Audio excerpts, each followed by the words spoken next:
जन्म महोत्सवाला उपस्थित राहण्याचं भाग्य आम्हाला मिळालं. काही पूर्वपरिचय नाही या क्षेत्रात. आमची निवड कशी केली गेली आम्हाला माहीत नाही. बोलवलं आलो.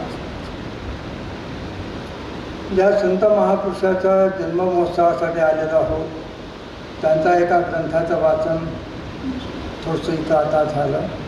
आत्मज्ञान आलं. आपण आता सुरुवातीला जो श्लोक म्हणालो गुरु ब्रह्मा गुरु विष्णू, हा श्लोक माहिती नसेल अशी लोक भारतामध्ये फार थोडी असतील दुर्दैवाने. प्रत्येकाला माहिती असलं, पण आपली अडचण अशी झालेली आहे की ऐकून ऐकून ऐकून आपले कान एवढे सरावलेले आहेत आणि त्यामुळे आपल्या मनात असा भ्रम उत्पन्न होतो की आपल्याला सगळं माहिती आहे. गुरु ब्रह्मा गुरु विष्णू जर आम्ही तुम्हाला अर्थ विचारला तर तुम्ही म्हणाल सोपा अर्थ आहे. गुरु हा ब्रह्मा असतो, गुरु हा विष्णू असतो, गुरु हा महेश असतो, संपला विषय. म्हणजे नेमकं काय हे जर विचारलं तर माहीत नाही. आम्ही नेहमी अशा भ्रमात जगतो. एक गंमत सांगतो मग विषय पुढे घेतो. 4 तरुण मुलं एका किल्ल्यावर जायला निघाली. उशीर झाला म्हणून रात्री पायथ्याशी मुक्काम केला. सकाळी लवकर उठले 2 पोरं ती चढायला सुरुवात केली. बरेच भरती चढल्यावर त्यांच्या लक्षात आलं की आपण कॅमेरा खाली विसरलो. मग त्यांना वाटलं ही जे 2 खाली आहेत ते पण निघून आले तर कॅमेरा खाली राहील, फोटो कसे पडणार. म्हणून एकानं वरून ओरडून सांगितलं, अरे बाबा रे त्यांना कॅमेरा घेऊन या. आता हे इतके वरती होते, अंतर एवढं जास्ती होतं ते खालच्या लोकांना ऐकू जाणं शक्यच नव्हतं. दुसरा म्हणाला, अरे तू बुद्धू आहेस, तुला कळत नाही, आपण एवढ्या दूर आहोत, तेवढे खाली आहे, तू किती जोराने ओरडला तर त्यांना ऐकू जाणार नाही. म्हणा मग मी काय करू, पुन्हा खाली जाऊ? तुला सांगितलं की तू बुद्धू आहेस, पुन्हा खाली काय जायला पाहिजे? तुझ्याकडे टेलिस्कोप आहे, टेलिस्कोप डोळ्याला लाव, ते समोर दिसतील सांगताना कॅमेरा घेऊन ये. टेलिस्कोप डोळ्याला लावला, ते समोर दिसले, आवाज जाणार आहे का? ऐकणारे श्रोतेच नाही, प्रवचनकार देखील या भ्रमात जगतात की त्यांना कळालं आहे म्हणून. त्यांना स्वतःला काही कळालं नसतं, ते लोकांना ठोकत असतात सगळं. आपल्याला हा श्लोक आधी समजून घ्यायचा आहे. पण या श्लोकाचा संबंध आत्मज्ञानाशी आहे. आपण आता आत्मज्ञानाला हाही शब्द आपल्याला ऐकून ऐकून माहिती आहे, आत्मज्ञान वगैरे वगैरे.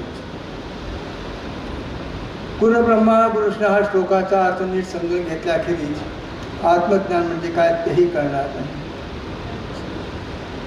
पण हा श्लोक समजून घेण्यासाठी आधी आपल्याला मृत्यू म्हणजे नेमकं काय ते आधी समजून घ्यावं लागेल. तुम्ही बघा कोणी ते जन्माला येतं, प्रत्येक रोजगार कोणी मरत आहेत, पण मृत्यू म्हणजे नेमकं काय याचं उत्तर आश्चर्य वाटेल अजूनही मेडिकल सायन्सला देता आलेलं नाही. अमेरिकेमध्ये घडलेली घटना, एक माणूस मेला, डॉक्टरने लिहून दिलं डेट घेऊन जा. घेऊन गेले त्याला स्मशानात दफन करण्यासाठी. आता त्याला गाडणार, त्या खड्ड्यात टाकणार, तेवढा हालचाल दिसली, लोक घाबरले, आधी थांबले, हळूहळू तुम्हाला उठून बसला, जिवंत झाला. अशा घटना तुम्ही इथं पेपरमध्ये पण वाचत असाल. अजून उठून बसल्यानंतर त्याच्या घरच्या लोकांनी त्या डॉक्टरवर केस केली की हा जिवंत असताना तुम्ही मृत्यू पावले ते सर्टिफिकेट का दिलं. आता डॉक्टरवर केस झाली, गोंधळ उडाला. अनेक डॉक्टर त्याच्याकडनं उभे राहिले की त्याने दिलं तर तो मृत्यू पावला होता. आणि मग त्याचा सुरू झाले की मृत्यू झाल्याची लक्षणं कोणती. आणि त्यावर अमेरिकेमध्ये डॉक्टरांमध्ये एकमत होऊ शकलं नाही. काही डॉक्टरांना मत, मेंदू काम करायचा थांबला की मृत्यू समजायचा. तुम्हाला जर वाचनात आलं असेल तर इंदिरा गांधीची ज्यावेळी हत्या झाली त्यावेळी त्याला मेंदूत गोळ्या लागल्या होत्या आणि डॉक्टरांनी असं सांगितलं की तिला मेंदू गोळ्या लागल्यामुळे तिचा मेंदू काम करणं बंद झालं आहे. म्हणजे पुढे काम करत होता असं आपण पुढे धरायचं. काम करणं बंद झालेलं आहे. पण अशाही परिस्थितीत तिला 3 महिने जगणं शक्य आहे. कारण हार्ट अजून तिचं हृदय अजून चालू आहे, हृदयाचे धबकारे अजून चालू आहे. म्हणून या स्थितीत काही विशिष्ट यंत्र लावून 3 महिने जगणं शक्य आहे. आणि म्हणून राजीव गांधी कलकत्त्याहून येईपर्यंत इंदिरा गांधी मेल्याचं जाहीर केलं नाही. ती लावलेली उपकरणं काढलीत आणि मग तिला मृत्यू जाहीर केला. सांगायचा उद्देश असा की मेंदूने काम बंद केलं तरी माणूस जगू शकतो. काही लोकांना म्हणणं हृदय बंद पडलं की मृत्यू समजायचा, हार्ट अटॅकला हृदय बंद पडलं. भारताच्या योगींनी इंग्लंडमध्ये जाऊन प्रयोग करून दाखवले. 1-1 तास हृदय पूर्णपणे बंद ठेवलं. त्या लोकांनी कार्डिओग्राम वगैरे जे काही त्यांच्याकडे होती उपकरणं लावून बघितली. नसाड्या सगळ्या बंद आहेत, रक्ताभिसरण बंद आहे, हृदय अगदी बंद आहे. आणि तासाभराने त्या योगाने डोळे उघडले, तिला टाकून तोंडात बोट घातलं, म्हणजे हृदय बंद पडलं. तरी मृत्यू हा शब्द वापरता येणार नाही. आणि अजूनही मेडिकल सायन्स गोंधळात आहे. मृत्यू म्हणजे नेमकं काय? आपल्याकडे एक म्हणतात, तुम्ही ऐकलं असते सगळ्यांनी, एखादा माणूस मेला की त्याला घ्यायला यमदूत येतात, पुण्यवान असेल तर विष्णुदूत येतात, पितृलोक येतात.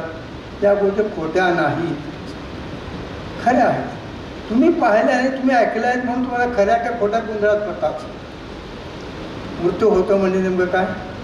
भगवान कृष्ण गीतेत सांगतात, उत्क्राम अंतम चिदम मापी भुंजा नमा गुणांतम विमूढा ज्ञान पश्यंती पश्यंती ज्ञान चक्षुषा. बिलावर काय होतं आहे? विमूढ लोक, अज्ञानी लोक, सामान्य लोक समजू शकणार नाही. कोणाला कळेल?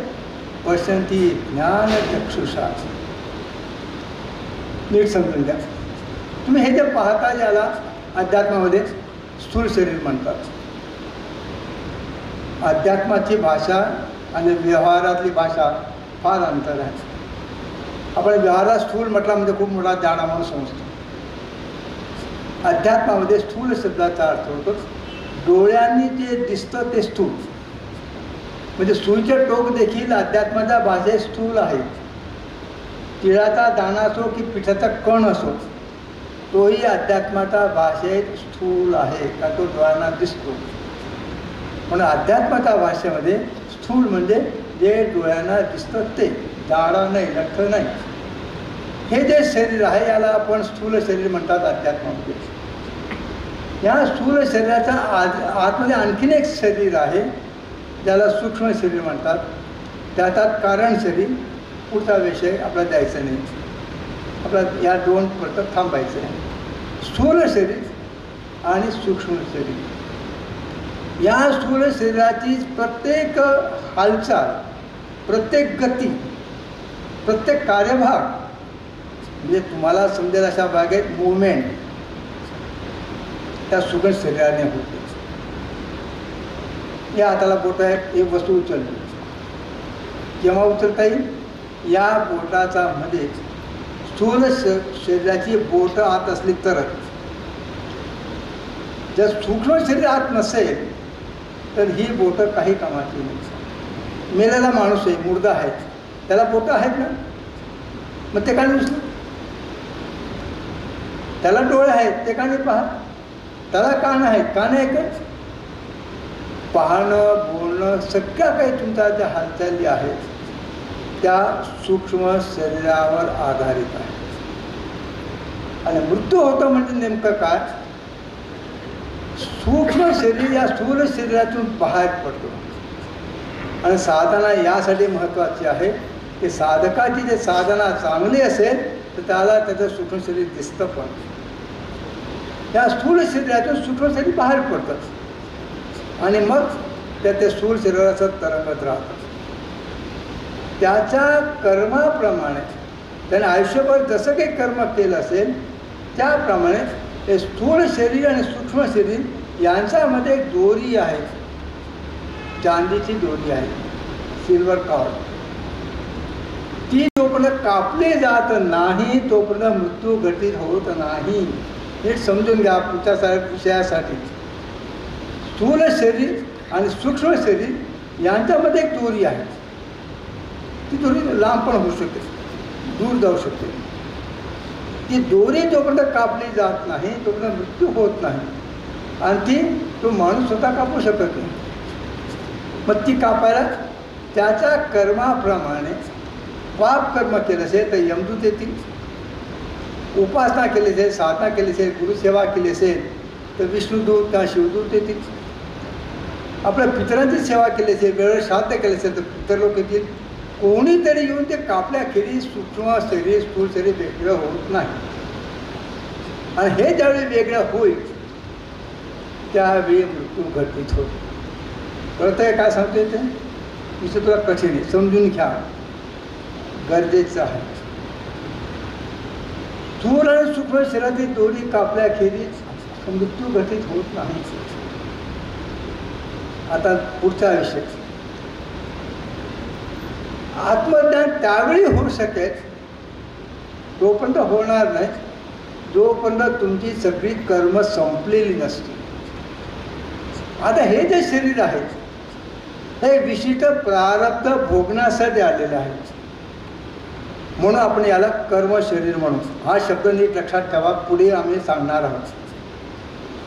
तुम्ही आम्ही सगळे आपण सगळ्यांनी हे जे स्थूल शरीर धारण केलेलं आहे याला आपण कर्म शरीर म्हणून. अशा करता की काहीतरी कर्म करण्यासाठी आपण आलेलो आहोत, प्रारब्ध भोगण्यासाठी आपण आलेलो आहोत.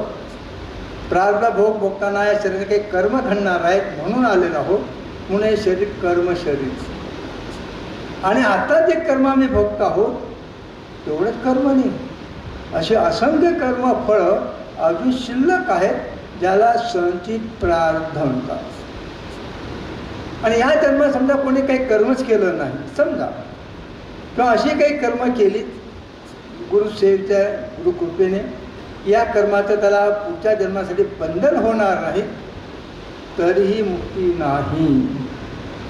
कारण मागच्या अनेक जन्माची जी कर्म भोगायची बाकी आहेत ती जोपर्यंत संचित आहे, शिल्लक आहे, तोपर्यंत मोक्ष नाही. या जन्मात केलेल्या कर्माने भले कर्मबंधन होणार नाही अशी तुम्ही उपासनेने व्यवस्था केली, हे कर्म फलदायी होणार नाहीत याची काळजी घेतली तरी मुक्ती नाही. कारण अनेक जन्माची कर्म शिल्लक आहेत ती भोगायला यावं लागणार आहे. आणि मोक्ष म्हणजे काय? सगळे कर्म संपलीत तरच. आणि म्हणून भगवान कृष्ण काय म्हणतात? ज्ञानाग्नी सर्व कर्माणि ज्ञानाग्नी दग्ध कर्माणि. आत्मज्ञान झाल्याखेरीज ही संचित कर्म नष्ट होत नाही. त्या आत्मज्ञानाच्या अग्नीमध्ये ज्यावेळी सगळे कर्म नष्ट होतील त्यावेळी मोक्ष. आता जर तुम्हाला मी कटू आणि कठोर प्रश्न विचारला तुम्ही रागा नाराज व्हाल. आपण खरोखर हिंदू आहोत? आपल्या हिंदू धर्माबद्दल काही माहिती आहे?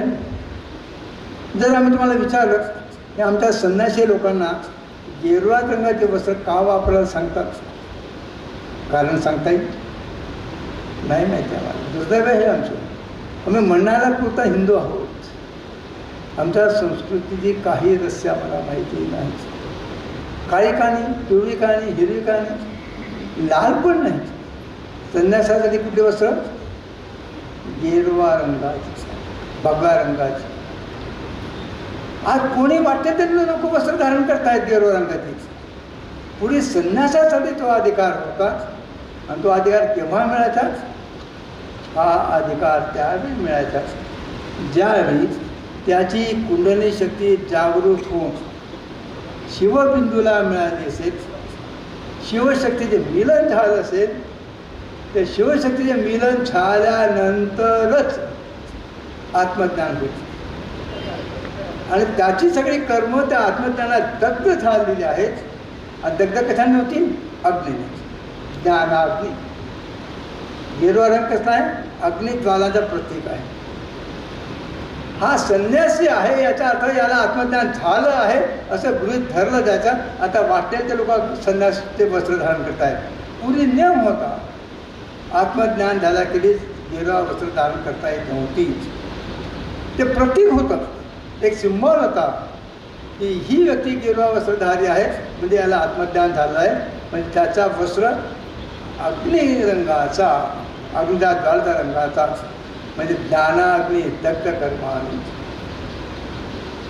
आत्मज्ञानामध्ये सगळं नाश होत. आणि आत्मज्ञान होईल केव्हा? इथं गुरुची गरज पडते. सामान्यतः माणूस मरतो म्हणजे काय होतं? त्या स्थूल आणि सूक्ष्म शरीर वेगळी होतात. कोणीतरी कापतं आणि ते कापलं ते सूक्ष्म शरीर निघून जातं आणि ते शरीर स्थूल शरीर स्मशानात जातं. गुरुची गरज काय पडते?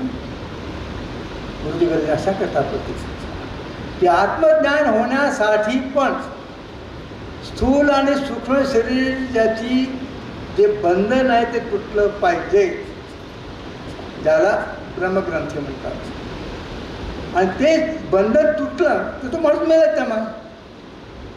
मग त्या आत्मज्ञानाचा उपयोग काय?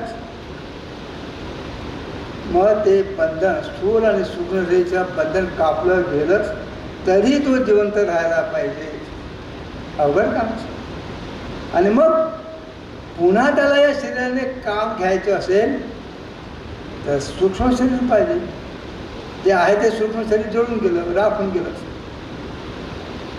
गुरु ब्रह्मा गुरु विष्णू गुरुदेव महेश्वरा.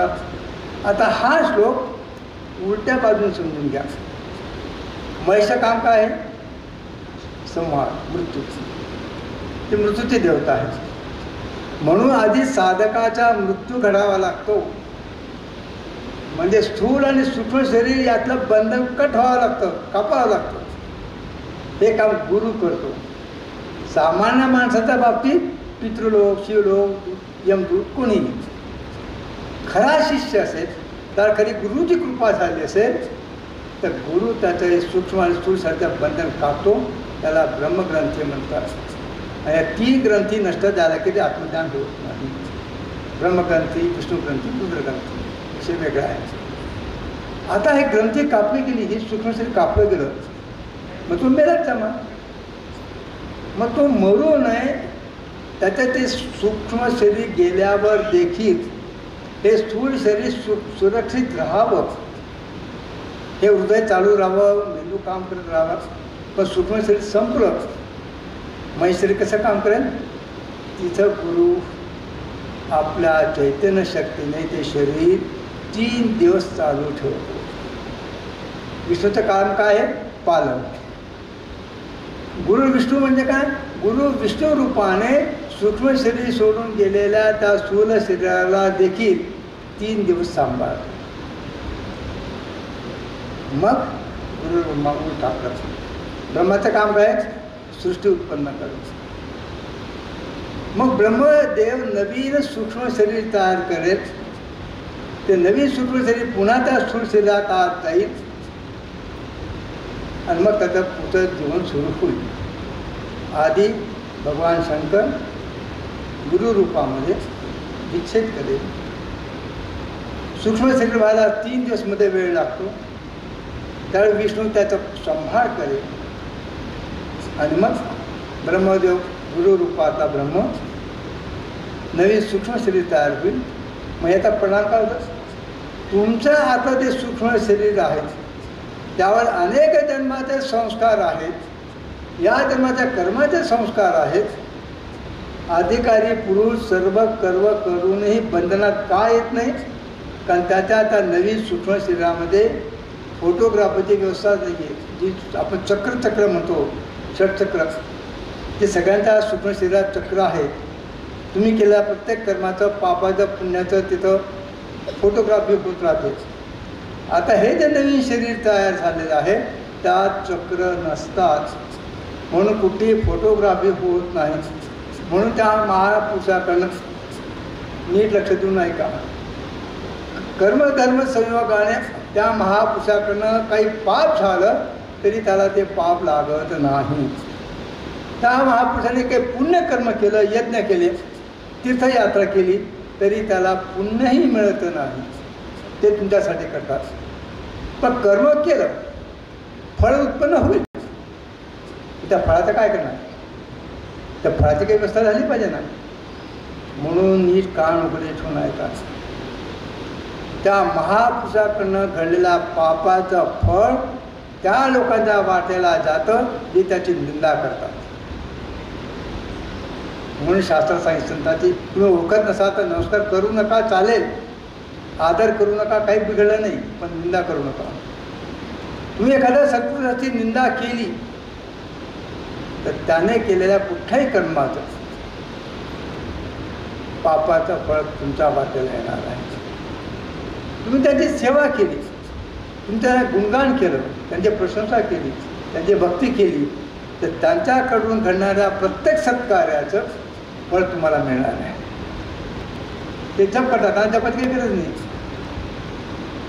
ते ध्यान करतात, त्यांना गरज नाही.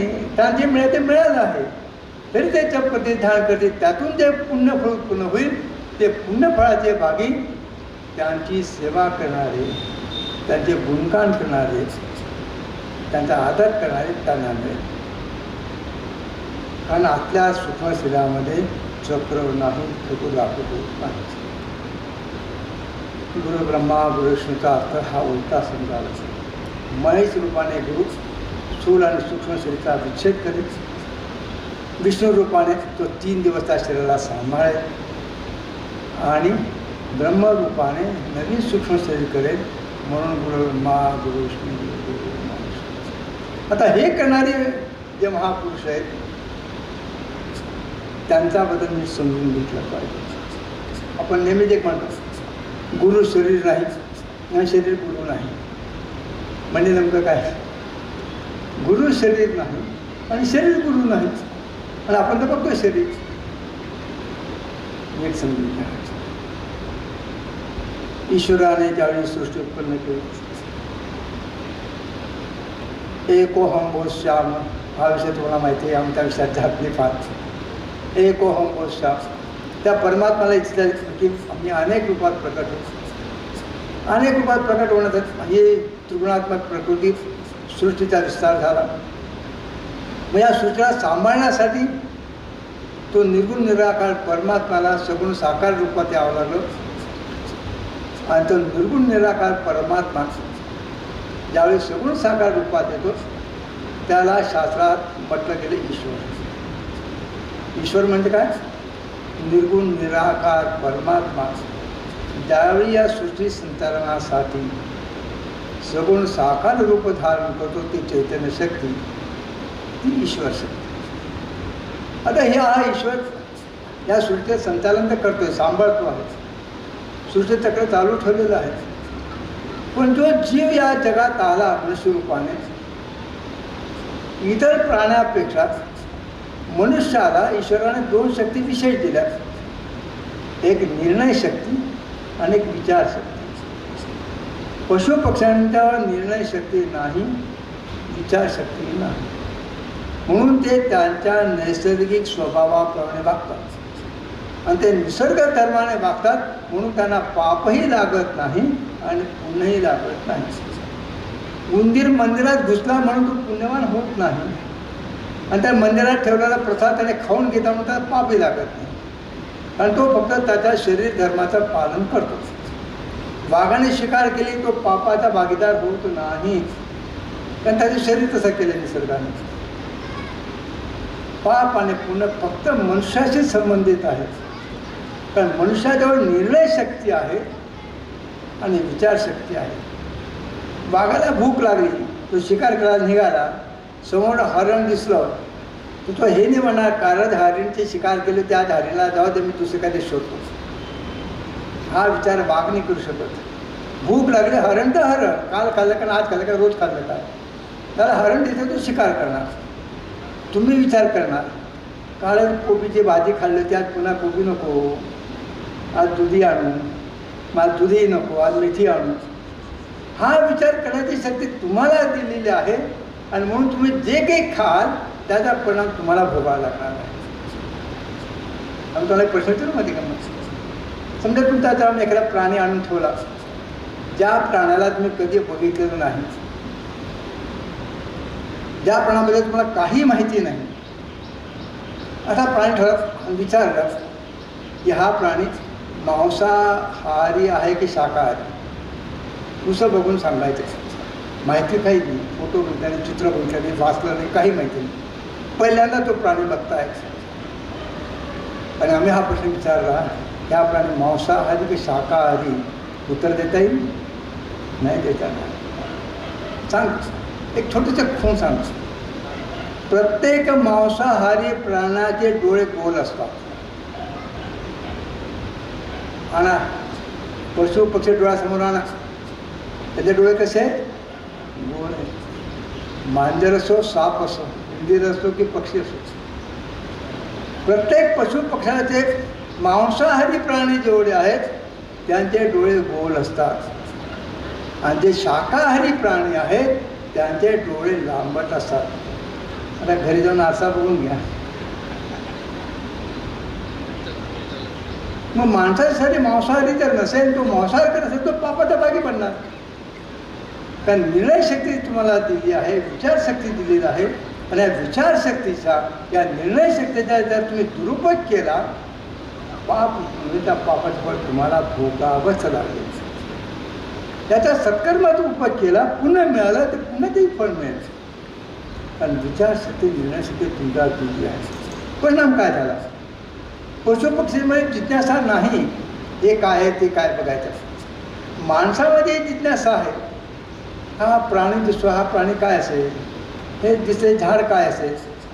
मग या जिज्ञासेतून तो त्याचा संपर्क करण्याचा प्रयत्नात ज्याच्यापासून त्याला सुखाचा अनुभव झाला त्याच्याबद्दल आपुलकी वाटायला लागली,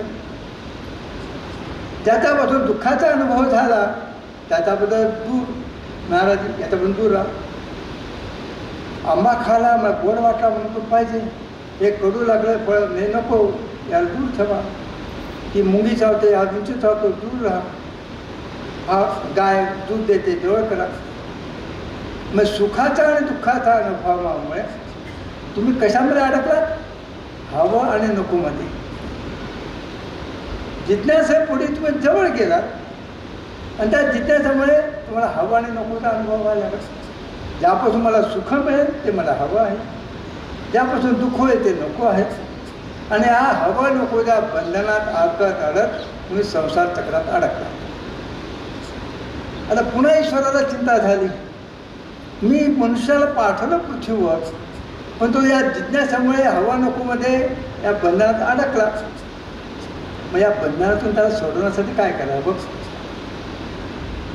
म्हणून जी परमात्माची चैतन्य शक्ती सृष्टी संचलनासाठी ईश्वर रूपात प्रकट झाली, तीच चैतन्य शक्ती तुमच्या आमच्या कल्याणासाठी गुरु रूपात प्रकट झाली. म्हणून ब्रह्मानंदम परम शोधम केवळ ज्ञानमूर्ती. काय बनणार गुरुचं? गुरु काय आहे? गुरु शरीर नाही, ती चैतन्य शक्ती, ईश्वराची चैतन्य शक्ती, त्याला प्रगट व्हायला काही माध्यम पाहिजे. मी जिथं आहे या वायरमध्ये, पण ट्यूबलाईट नसेल तर प्रगट होणार नाही. ट्यूबलाईटमध्ये विद्युत नव्हे, ते फक्त विद्युत शक्ती प्रकटीकरणाचं साधन आहे. आणि मग ही विद्युत शक्ती पंख्यामध्ये, AC मध्ये तुम्हाला थंड हवा देईल, फ्रीजमध्ये थंडी करेल, हीटरमध्ये गरमी करेल. विद्युत शक्ती वेगळी नाही, तीच गरमी करते, तीच थंडी उत्पन्न करते. म्हणून विद्युत शक्ती वेगळी झाली का? नाही, तीच पंखा हवा देते आहे. एकाच विद्युत शक्तीची फक्त कार्य भिन्नता आहे, शक्ती एकच आहे. तशी ती चैतन्य शक्ती तुमच्या आमच्या कल्याणासाठी एखाद्या शरीराचा आश्रय करून ज्यावेळी प्रकट होते ते शरीर गुरु. आणखीन एक गोष्ट लक्षात घ्या, मगाशीच म्हणालो, तुम्ही आम्ही जे शरीर धारण केलेलं आहे ते प्रारब्ध भोगासाठी, म्हणून हे शरीर कर्मशरीर आहे. पण काही महापुरुष तुमच्या आमच्या कल्याणासाठी देतात, त्यांना त्यांच्या मागच्या जन्माचं कुठेही कर्म नसतं, कुठेही कर्म नसतं, तरी ते शरीर धारण करतात, म्हणून आपण त्याला अवतार म्हणतो. रामाने अवतार घेतला, त्यांच्या कोणतं कर्म बाधित होतं, कोणतं कर्म भोगायचं होतं? कुठलंच नाही. कृष्णाने अवतार घेतला, त्यांना कोणतं कर्म भोगायचं होतं? कुठलंच नाही.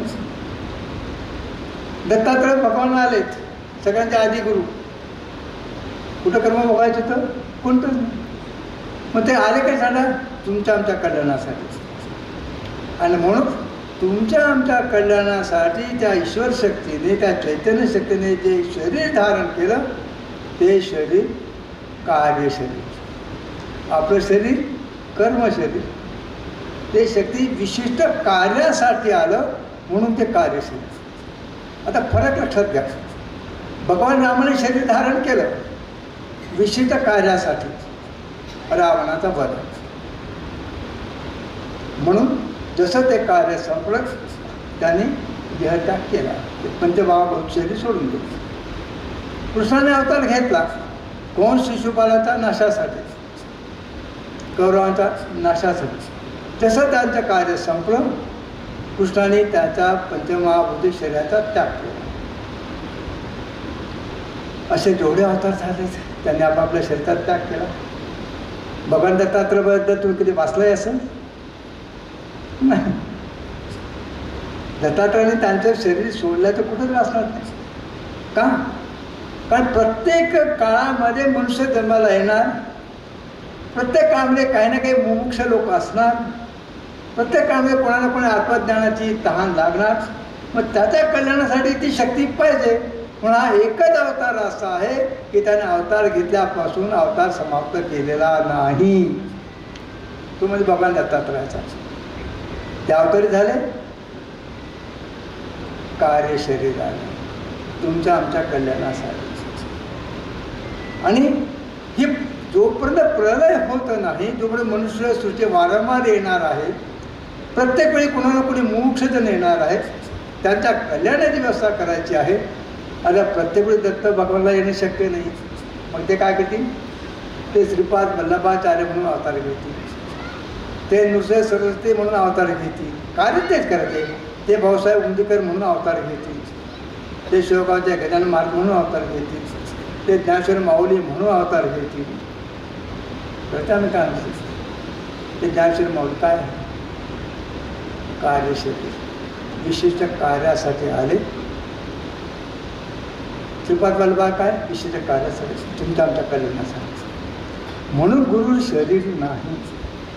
आणि तुमच्या सगळ्या लोकांचा एक मोठा गैरसमज काय होतो?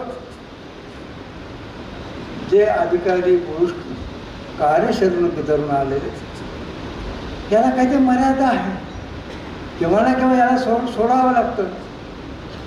मग त्या अधिकारी पुरुषाने शरीर सोडलं म्हणून ते गेलेत असं होत नाही. असं समजू नका की त्यांचं निधन झालं, स्वर्गवास झाला, ते गेले नाही. ते आहे, त्याने फक्त शरीर सोडलं. सामान्य माणूस मरतो, पुन्हा नीट का नवरून सामान्य माणूस मरतो, अधिकारी पुरुष शरीर सोडतात. आणि ते शरीर सोडतात म्हणून त्यांचं अस्तित्व अजूनही असतं. भक्ताच्या अधिकाराप्रमाणे त्यांच्या जन्म महोत्सवासाठी आपण आलेलो आहोत. त्यांची ते घटना मी सांगतो. तुमच्यापैकी काही लोकांनी उमदीच्या डॉक्टर मुकुंदराव पारशीकरांची परिचय असेल. 4-5 वर्षापूर्वी आम्ही उमदीला दरवर्षी जन्माष्टमीला येतो. 5-1 वर्ष झाले असेल. डॉक्टर मुकुंदराव पारशीकर, युगेश्वरी होते. ते आमच्यासमोर ध्यानाला बसले होते सकाळच्या वेळेस. नीट लक्षात द्या. आम्ही बसलो रामदास म्हणत बसवते. बराच वेळ शांत ध्यानस्थ होतो. ध्यानातून उठल्याला आम्ही त्यांना विचारलं की आम्हाला कन्नूर कुठे आहे हे माहीत नव्हतं. कन्नूरला त्यांचं गुरुस्थान आहे हेही माहिती नव्हतं. काही माहिती नाही. फक्त ते ध्यानातून उठल्यावर आम्ही त्यांना बोट करतो की या दिशेला तुमचं गुरुस्थान आहे. आणि हो स्वामी, मी बोट दाखवत याच्या दिशेत माझे गुरुस्थान आहे कन्नूर. मग त्या कन्नूर आश्रमात आज काही कार्यक्रम सुरू झाला आहे. त्याआधी पटकन म्हणाले नाही, आमच्या गुरुवांचा समाधी महोत्सव आठवड्यानी आणि एकदम चंपापले. आणि आजपासून जर कार्यक्रम सुरू झाला असेल, समाधी महोत्सव 7 दिवस आधी सुरू होतो, आज पहिला दिवस असेल, मी चुकून नाही म्हणून आज पहिला दिवस असेल. हा विचार स्वामी असा करता विचार. तुम्ही जे श्रद्धेने गुरुसेवा केलेली आहेत, तुमची जे गुरुभक्ती आहे, गुरुसेवा केलेली आहे श्रद्धेने, जे काही तुम्ही केलं ते तुम्ही जाणा, तुम्ही गुरु जाणे. आज तिथं समाधी महोत्सव चालू झालेला आहे. तिथून एक प्रकाशाचा झोत तुमच्या अंगात पडतो. आम्ही शांतपणे बघत एक निळसर रंगाचा प्रकारचा झोत डॉक्टर मुकुंदराव बाळसेकरच्या शरीरात पडतो. म्हणून विचारलं की तुमच्या गुरुस्वामी या दिशेला काय प्रकाश इकडे नाही होता. म्हणून विचारलं तुमच्या गुरुस्वामी काही कार्यक्रम सुरू झाला आहे. हो, सुरू झाला आहे. म्हणजे तुमचे गुरुना तुमची अजून आठवण आहे. म्हणून तो प्रकाश जो तुमच्या शरीरात पोळ्या मोकळ्या डोळे पाहतो. याचा अर्थ काय? याचा अर्थ तुमच्या दुसरे गणपती महाराज शरीर सोडून गेले असेल तरी तुमचा आपल्याला आता इथं असतील ते तुम्हाला दिसत हा तुमचा दोष आहे. एकदा आम्ही एक गंमत सांगतो. आम्हाला इच्छा होती की जे ज्याला आपण फुफ्फुस म्हणजे संविधानाच्या बाजूला लंग्स म्हणतो, हृदय म्हणजे हार्ट, नाही कळत ना हो हृदय शब्द, हार्ट, हे कसं दिसतं, कसं काम करतं. म्हणून आमच्या ओळखीचे एक MD फिजिशियन होते. आम्ही एक मोठा हॉस्पिटल उभं केलं. तर मला आम्हाला बघायचं आहे. तर बघा, मला एखाद्याला डायबिटिक एखाद्याला TB झालेला आहे किंवा निमोनिया झाला आहे, त्या फुफ्फुसमध्ये कफ जमला आहे, तुम्ही पाहतात कफ आहे, TB असेल किंवा निमोनिया असेल, ब्रॉन्कायटिस असेल, पण आम्हाला पाहायचं आहे. आम्ही पाहत बसलो त्या मशीनमधून, काही दिसेना. त्यामुळे अरे आम्हाला काही दिसत नाही. तो हसला, म्हणा की स्वामीजी हे दिसावं यासाठी मी तर 6 वर्ष शिकलो, त्यावेळी ते दिसायला लागलं, तुम्ही न शिकता कसं पाहणार. एकदा आम्ही आमच्या एका मित्राच्या मुलाच्या उभं राहिलो. त्याला म्हटलं आम्हाला किडनी पाहिजे. सोनोग्राफी, तर आमच्या सोनोग्राफी करत होता. आम्हाला किडनी दिसेना. आणि त्या पठ्याने त्या किडनीमध्ये स्टोन, त्या स्टोनचा आकार, आम्ही डोक्याला हात पाडला. अरे बाबा आम्हाला किडनी दिसत नाही आहे, तू त्या किडनीमध्ये स्टोन कुठं आहे, त्या स्टोनचा आकार किती आहे तेही लिहितोय. मला स्वामी त्यासाठी इतके वर्ष शिकलो. तसं जर तुम्हाला तुमचे गुरु दिसत नसेल तर चूक तुमची. एक घडलेले प्रसंग सांगून बोलते. गुरु शरीर सोडून गेले, ते पंचमहाभूत शरीर सोडलं, याचा अर्थ असा नाही की गुरु तुम्हाला सोडलं. आम्ही ऋषिकेशमध्ये होतो काही काळ. तिथे एक डॉक्टर होते, खूप सज्जन, खूप सेवाभावी, खूप साधू संतांची सेवा करायची. आता आहे की आम्हाला माहिती नाही, काही खूप वर्ष झाली ऋषिकेशला गेलो नाही. त्याच वेळी ते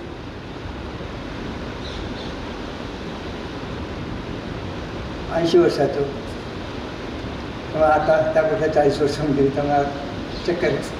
ते आम्हाला नेहमी म्हणायचं स्वामी काही सेवा आम्हाला काही नको. ते खूप साधू संधी सेवा करायचे, म्हणून आम्हाला काही नाही. एकदा मला स्वामी माझे गुरु महाराज जाऊन 40 वर्ष होऊन गेली, माझे साधना पुढे जात नाही, काही कळत नाही काय चाललंय, कुठं चाललंय, मी भटकतोय, काय होतंय. रडायला लागले. म्हटलं डॉक्टर हंसराज शर्मा, मग उद्याच म्हणजे आज संध्याकाळी आपण गंगा किनारी बसूया, तुम्ही ध्यानाला बसा समोर. ते डॉक्टर हंसराज शर्मा आमच्या समोर ध्यानाला बसले. गाढ ध्यान लागलं. काय वेळेला आधी भानावर आले.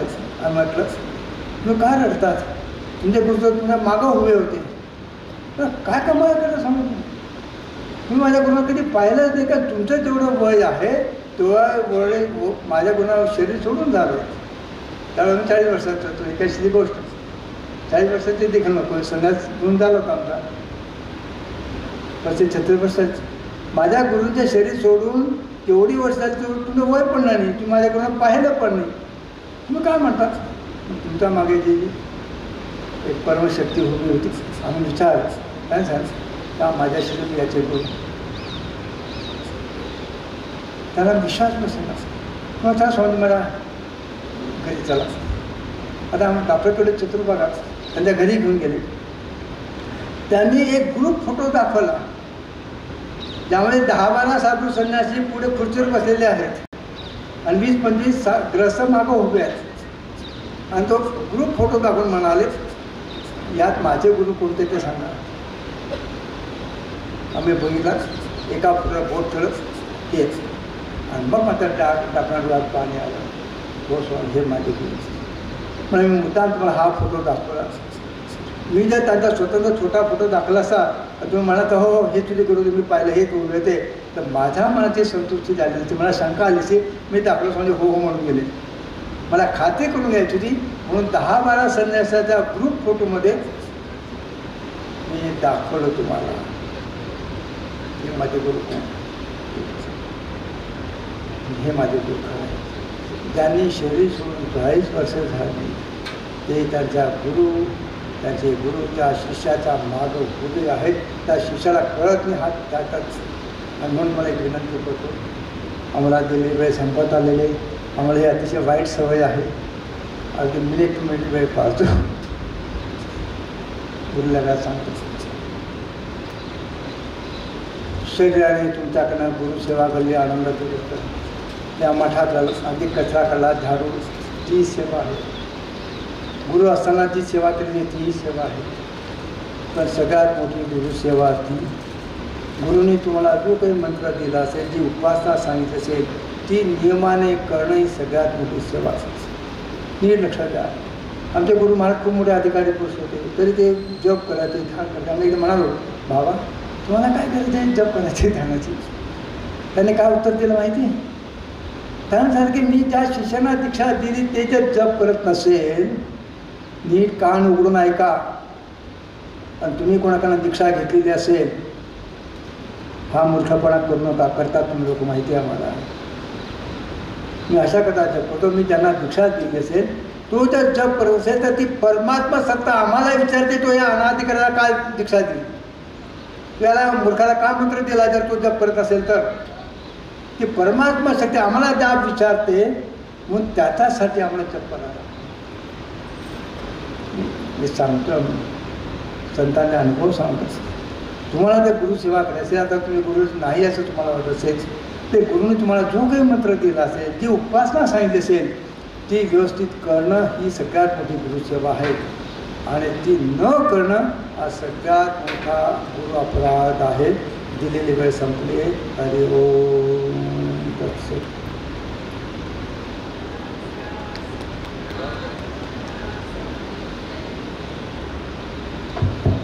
राजाधिराज सद्गुरुनाथ महाराज की जय. परमपूज्य स्वामी सवितानंद यांनी सद्गुरु क्षमा असावी त्यांनी म्हणले स्वीकारलेली आहे आणि ती सद्गुरु महाराजांच्या चरणी अर्पण केलेली आहे. पूज्य स्वामीजींना पुनश्च सर्वांतर्फे दंडवत प्रणाम करून त्यांना धन्यवाद देऊ इच्छितो. त्यांच्याच अमृत हस्ते आज भक्त निवास येथील काही नूतन विस्तरित खोल्यांचं उद्घाटन झालेलं आहे. साधू संन्यासांसाठीच विशेष करून बांधण्यात आलेल्या वास्तूंचं पूज्य स्वामीजींच्या अमृत हस्ते आज उद्घाटन झालेलं आहे.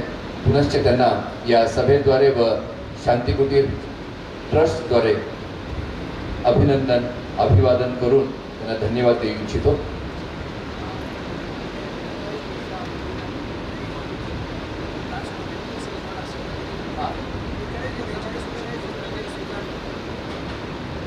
ಇದು ಒಂದು ಇದೊಂದು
शांति कुटीरदाता गुरुनाथा